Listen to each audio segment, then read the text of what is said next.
আসসালামু আলাইকুম। আজকে তেজগাঁও ওয়ার্ডের সাবেক চেয়ারম্যান বিএনপির এবং সভাপতি মুজিবুর রহমান আনু লোক ও শত শত মানুষের মাঝে ঈদ বাজার বিলিয়েছেন।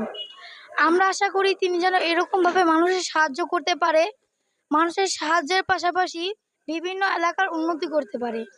আমরা আশা করি যে নিশ্চয়ই তিনি আমাদের এই এলাকার চেয়ারম্যান হিসেবে একজন উপযুক্ত লোক। আগের সময় যখন হতো ঈদের সময় মানুষদের এমনও হতো যে ঠিকমতো বাজার করতে পারতো না, খাবার ছিল না, মানুষদের বিভিন্ন সমস্যা হতো এবং এমনকি ঘর থেকে বের হতে পারতো না, এরকম খারাপ খারাপ ব্যবস্থা গেছে। কিন্তু আমরা আশা করতে পারি যে কিছুদিনের মধ্যে এরকম আর হবে না। মুজিবুর রহমানের আনুর মাধ্যমে তার সব সমস্যা চলে যাবে। যখন আওয়ামী লীগের যুগ ছিল তখন মুজিবুর রহমান আনুকে আমাদের চোখের আড়াল থাকতে হয়েছে। যেমন তিনি ঘর থেকে বের হতো বোরখা পরে আলারে, যাতে কেউ তাকে না চিনে। এমনও দিন গেছে খাবার পাতের সময় লোকমা দিবে তখনও তাকে চলে নিয়ে যাওয়া হয়েছে পুলিশের হাতে। এমনও দিন গেছে তাদের মেয়েরা ভালো করে পরীক্ষা দিতে পারে নাই, কোনো ক্লাস অ্যাটেন্ড করতে পারে নাই, তাদের বাবার বা প্যারেন্টসদের সাক্ষাৎ যখন লাগতো তখন তিনি যেতে পারেন। ইভেন কি তার স্ত্রী এখন একজন মানসিক রোগী বলতে পারেন। তার ব্রেন স্ট্রোক হয়েছে, এখন ঠিকমতো চলাফেরা করতে পারে না। তিনি তাও এক কথায় এক সত্যে যাচ্ছে, লোকের উন্নতি, মানুষের উন্নতি, আমার উন্নতি, মানুষের ভালো আমার ভালো। তিনি এটা ভেবেই পুরা এলাকার উন্নতি করার চেষ্টা করছে। এই কিছুক্ষণ আগে ৪৩ নং ওয়ার্ডের সাবেক চেয়ারম্যান সভাপতি মুজিবুর রহমান আনু এলাকার এবং বাইরের বিভিন্ন লোককে তারা ঈদ বাজার দিয়েছে। তিনি এখানে কোনো মানে নেই ধর্ম, বর্ম, হিন্দু বা বিভিন্ন ধর্ম, তিনি কিছু মানেনি। তিনি মেনেছেন ঈদ সবার জন্য, ঈদ সবার, এদের ভিতরে কোনো ভেদাভেদ নেই। এর জন্য তিনি হিন্দু, মুসলিম, বৌদ্ধ যারা আছে তাদের সবাইকে ঈদ বাজার দেওয়ার চেষ্টা করেছেন। তিনি ঠান্ডা মাথায় খুব কাজ করেন, ঠান্ডা মাথায় সবার সাথে কথা বলেন, কারোর সাথে খারাপ ব্যবহার করেন না। তিনি যথাযথভাবে চেষ্টা করেন এলাকার বিভিন্ন উন্নতির পাশাপাশি এলাকার বিভিন্ন সংস্থা যেমন হিন্দু, বৌদ্ধ, খ্রিস্টান তাদের প্রতি সম্মান।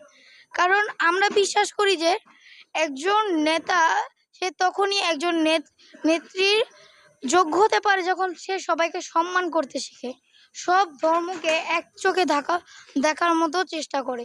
তিনি তখনই একজন উপযুক্ত চেয়ারম্যান হিসেবে গড়ে ওঠে। আমরা যতটুক মনে করি মুজিবুর রহমান আনু তার সেই রকম মানুষ আমরা পেয়েছি, আল্লাহর রহমতে তার মতো মানুষ আল্লাহ আমাদের দিয়েছে। তিনি আরো বলেন যে যখন তিনি বিএনপি তিনি বিএনপি করতেন আরো ৩৫ বছর আগে থেকে।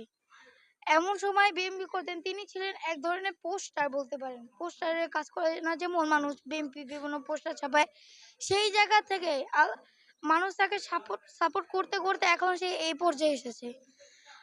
তার প্রতি মানুষের ভালোবাসা, বিশ্বাস অপরিসীম।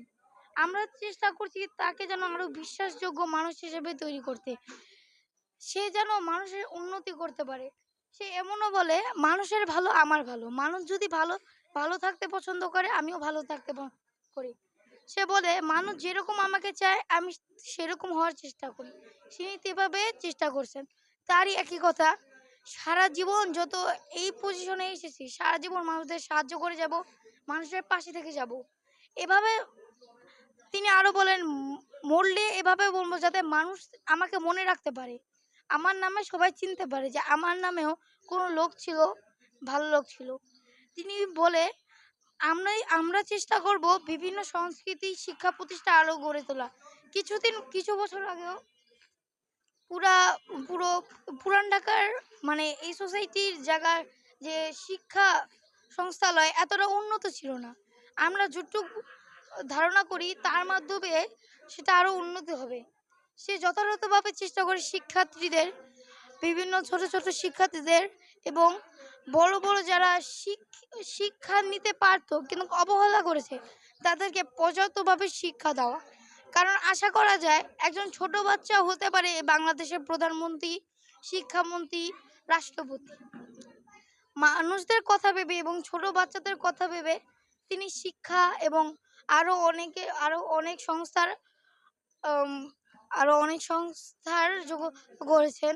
আমরা বিশ্বাস করি তার মতো যদি একজন চেয়ারম্যান আমাদের এলাকা হতে পারে, আমাদের এলাকা কোনো রকমের ত্রুটি থাকবে না। গরিব দুঃখী মানুষদের আর কোনো কষ্টে রাখতে হবে না, সবাই একদম ভালো মতো থাকতে পারবে। আসসালামু আলাইকুম, ঈদ মোবারক।